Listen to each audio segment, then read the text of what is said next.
बिस्मिल्लाहिर्रहमानिर्रहीम। इय्याका नअब्दु व इय्याका नस्तईन। नाज़रीन, मैं हूँ अरश और आप देख रहे हैं मेरा यूट्यूब चैनल। नाज़रीन, आज का व्लॉग इमरान खान की ज़िंदगी के मुतल्लिक है और वो क्या वजूहात हैं जिन्होंने इमरान खान के मुख्तसर दौर से फ़ौज को इतना डरा दिया कि फ़ौज को इमरान खान को निकालना पड़ा और इसके लिए अमेरिका तक को इस्तेमाल किया गया। सबसे पहले जब इमरान खान ने इक़्तिदार संभाला तो उस वक़्त पाकिस्तान की हालत ऐसे ही थी जैसे आज हम देख रहे हैं। कहा जाता था कि पाकिस्तान दिवालिया होने के करीब आ चुका है, लेकिन जैसे ही इमरान खान ने इक़्तिदार संभाला तो इमरान खान ने ऐसे इक़दामात किए जिन्होंने कुछ ही अरसे में पाकिस्तान को संभाला दिया। और वो क्या इक़दामात थे जिनकी वजह से उस वक़्त की ओपोजिशन जमातें, जिनमें पीपल पार्टी, नून लीग, मौलाना फजलुर रहमान को ये खतरा महसूस हुआ कि अगर इमरान खान रहा तो उनकी सियासत हमेशा के लिए दफन हो जाएगी। वो यही वजूहात थी कि इमरान खान ने पाकिस्तान की इकनॉमी को अपने ट्रैक पर ले आया था।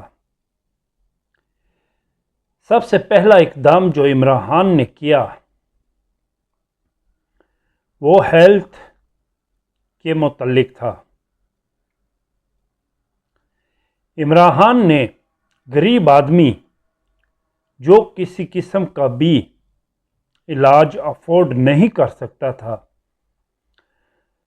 उनको हेल्थ इंश्योरेंस दी और तकरीबन 10 लाख रुपया हर गरीब ख़ानदान को दिया और कहा कि जहां भी वो जाना चाहें, जिस भी हॉस्पिटल से वो इलाज करवाना चाहें, वो करवा सकते हैं। इस चीज़ ने आवाम के दिलों में इमरान खान की मोहब्बत को उजागर करना शुरू कर दिया। दूसरी बात, जब इमरान खान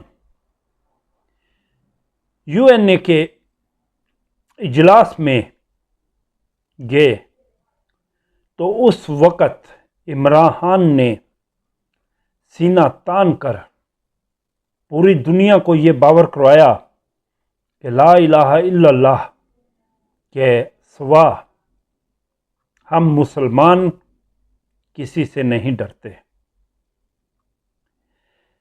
इसके बाद पाकिस्तानी आवाम के दिलों में घर कर जाना एक फितरती बात थी। इसके बाद इमरान खान ने चीनी माफिया के ऊपर हाथ डाला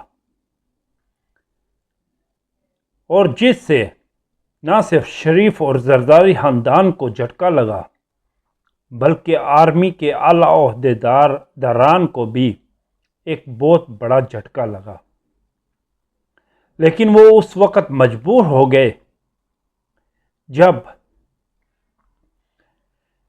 हिंदुस्तान ने पाकिस्तान को पहलगाम हमले में मुलव्वस करने की कोशिश की, तो इमरान खान ने एक लीडर की तरह, वज़ीर आज़म की तरह, इमरान खान ने एक पाकिस्तानी की तरह हिंदुस्तान को 2 लफ्ज़ों में कह दिया कि अगर पाकिस्तान पर स्ट्राइक की तो हम उसका जवाब देने का सोचेंगे नहीं बल्कि स्ट्राइक करेंगे। और जब हिंदुस्तान ने पाकिस्तान के इलाका कश्मीर में हमला किया तो पाकिस्तान ने उसका भरपूर जवाब दिया। इस जवाब के बाद पाकिस्तानी आवाम ये महसूस करने लगी कि अब पाकिस्तान की बागडोर एक ऐसे लीडर के हाथ में आ चुकी है जो ना तो किसी से डरता है और ना ही किसी के सामने झुकता है। इस चीज़ ने इमरान खान की इज्जत को और बढ़ा दिया। इसके बाद इमरान खान ने किसान के बारे में सोचना शुरू किया और उस वक़्त इमरान खान के दौर में किसान जो आज 2 वक्त की रोटी भी खाने पर मजबूर हो चुका है, वो खुशहाल हो गया।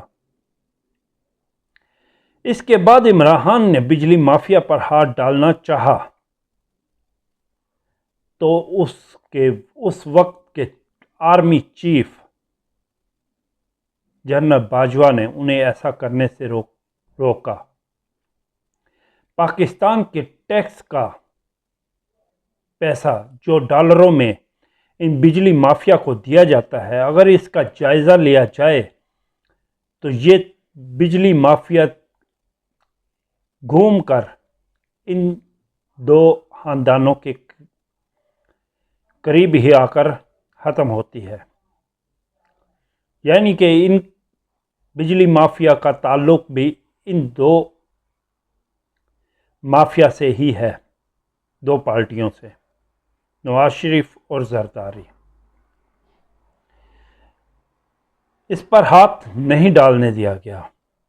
इमरान खान को हर दूसरे दिन ये मशवरा दिया जाता कि आप दूसरे ममालिक के दौरे करें, लेकिन इमरान खान का कहना यही होता कि मैं क्या करने जाऊं, जब तक मेरा मुल्क स्टेबल नहीं हो जाता, जब तक मेरा मुल्क अपने पांव पर खड़ा नहीं हो जाता, उस वक़्त तक मैं किसी मुल्क का दौरा नहीं करूंगा। अगर मैं दौरा करूं तो क्या मैं भीख मांगने जाऊं? इस वजह से इस चीज़ ने भी आवाम के दिलों में इमरान खान की मोहब्बत को और बढ़ा दिया। जब इमरान खान ने सऊदी अरब का दौरा किया और वहाँ से वापस आए तो इमरान खान ने कहा कि सऊदीया की एक बात मुझे बहुत पसंद आई है कि वो करप्ट लोगों की गर्दनें उतार देते हैं। इस चीज़ ने फौज और इन माफिया के दिलों में ऐसा खौफ पैदा कर दिया कि उन्हें डर लगने लगा कि अगर इमरान खान इक़्तिदार में रहा तो वो वक्त दूर नहीं कि इस माफिया के सर कलम करने के बाद इमरान खान फौज की तरफ भी बढ़ेगा और फौज के करप्ट तरीन जर्नैलों के ऊपर भी हाथ डालेगा।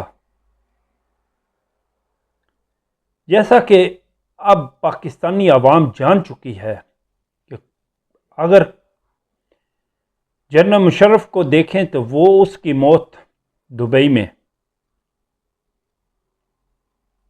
उसकी मौज मस्ती दुबई में, रहेल शरीफ की मौज मस्ती सऊदी अरब, कियानी की मौज मस्ती ऑस्ट्रेलिया, बाजवा की मौज मस्ती बेल्जियम और जनरल आसम मुनीर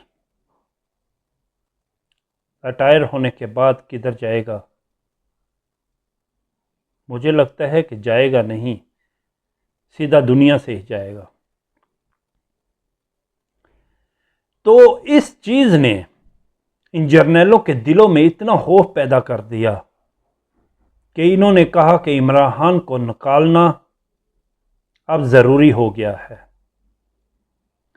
इसलिए इन्होंने उस नवाज शरीफ जिन्होंने इसे छितर मारकर सियासत से निकाला था, उसके पांव में जाकर गिड़गिड़ाए और उन्हें इक़्तिदार देने के लिए मिन्नत समाजत करने लगे और नवाज शरीफ से कहने लगे कि हमें इमरान खान से बचाओ।